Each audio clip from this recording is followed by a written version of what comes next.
एक परिवार में ननद और भाभी साथ साथ रहा करती थी। ननद का विवाह भी नहीं हुआ था। वे तुलसी जी के पौधे की बहुत सेवा किया करती थी, नियम से तुलसी की सिंचा करती थी, दीपक जलाया करती थी। लेकिन उसके भाभी को यह सारी बातें बिल्कुल पसंद नहीं थी। जब कभी की उसकी भाभी को बहुत ज़्यादा गुस्सा आता तब अपनी ननद को ताना देते हुए कहती, जब तुम्हारा विवाह होगा तो मैं इसी तुलसी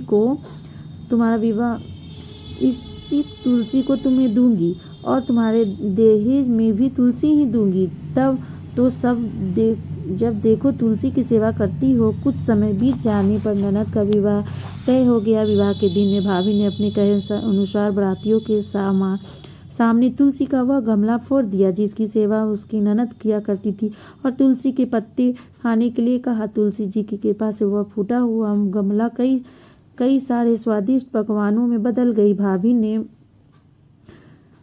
ने गहनों के नाम पर तुलसी मंजीर से बने हुए गहने अपनी ननद को पहना दिए। देखते ही देखते तुलसी जी की मंजरी से बने गए गहने भी सुंदर सोने जवाहरात में बदल गए। इतना ही नहीं, हमारे क्रोध के वस्त्रों के स्थान पर तुलसी का जनेऊ रख दिया, वह भी रेशमी और सुंदर वस्त्रों में बदल गया। अब जब नंदन अपने ससुराल में पहुंची तो ससुराल में तो उसके दहेज की बहुत ही प्रसन्नता हुई। यह बात भाभी के कानों तक भी नहीं पहुंची तो उसने बहुत ही आश्चर्य हुआ। उसने सोचा, उनसे तो ननद के गहने, कपड़े और जनेऊ तक तुलसी जी के ही रखे थे। तुलसी जी की मंजरी थी। यह जानकर भाभी को बहुत ही आश्चर्य हुआ। उसे तुलसी की एक पूजा का महत्व समझ में आ गया। उस भाभी की भी एक लड़की थी। वह तब अपनी बेटी के कहने लगी, बेटी तुम भी तुलसी जी की सेवा किया करो, तुम्हारी बुआ की तरह फल मिलेगा। वह जबरदस्ती अपनी बेटी से तुलसी जी की सेवा कराने को कहा करती थी, लेकिन उन लड़की के मन में तुलसी की सेवा में लगता ही नहीं था। धीरे धीरे समय बीता, भाभी की लड़की बड़ी हो गई। अब उसे विवाह समय आ गया। तब भाभी सोचने लगी, जैसा व्यवहार मैंने अपनी ननद के साथ किया था वैसे ही मैं अपनी बेटी के साथ भी करूंगी, तो यह भी गहनों में लग जाएगी। बारातियों को भी खाने से तरह तरह के पकवान मिलेंगे और ससुराल में भी इससे बहुत से मान सम्मान मिलेंगे।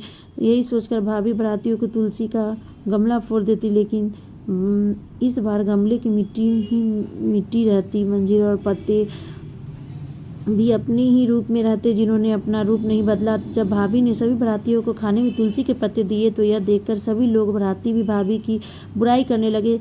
भाभी ने लालच में आकर अपनी बेटी के दहेज में भी तुलसी के पत्ते और मंजरी आदि रख दिए थे। जब बेटी ने अपनी ससुराल पहुंची तो वह पर भी उसकी बुराई हुई। भाभी गुस्से के मारे कभी अपनी ननद को नहीं बुलाती थी। एक दिन भाई ने सोचा, मेरी पत्नी तो मेरी बहन की बुलाती नहीं क्योंकि मैं अपनी बहन से मिलकर आऊं। यह सोचकर उसने अपनी पत्नी से कहा और कुछ उपहार अपनी बहन के लिए ले जाने की बात कही। तो भाभी ने ठेले में जवार भरकर कहा दिया, ये लो और कुछ नहीं है, तुम यही लेकर जाओ। तब भाई बहुत दुखी मन से अपनी बहन के पास चल दिए।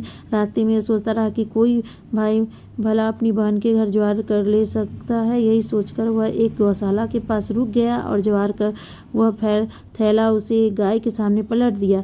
तभी एक ग्वालों ने यह सब देख लिया। तो ग्वाले ने आकर भाई से कहा, अरे आप गाय के सामने यह हीरे मोती और सोने क्यों डाल रहे हो?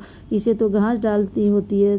तब भाई ने देखा तो यह हैरान रह गई। फिर भाई ने ग्वाले को सारी बातें बताई और धन लेकर खुशी खुशी अपनी बहन के घर चल दिया। दोनों भाई बहन एक दूसरे को देखकर बहुत प्रसन्न हो गए। तब बहन ने तुलसी माता के सच्ची मन से प्रार्थना की, उसके भाभी को सद्बुद्धि प्राप्त हो। तुलसी माता की कृपा से घर में सुख शांति और धन भंडार भर जाए।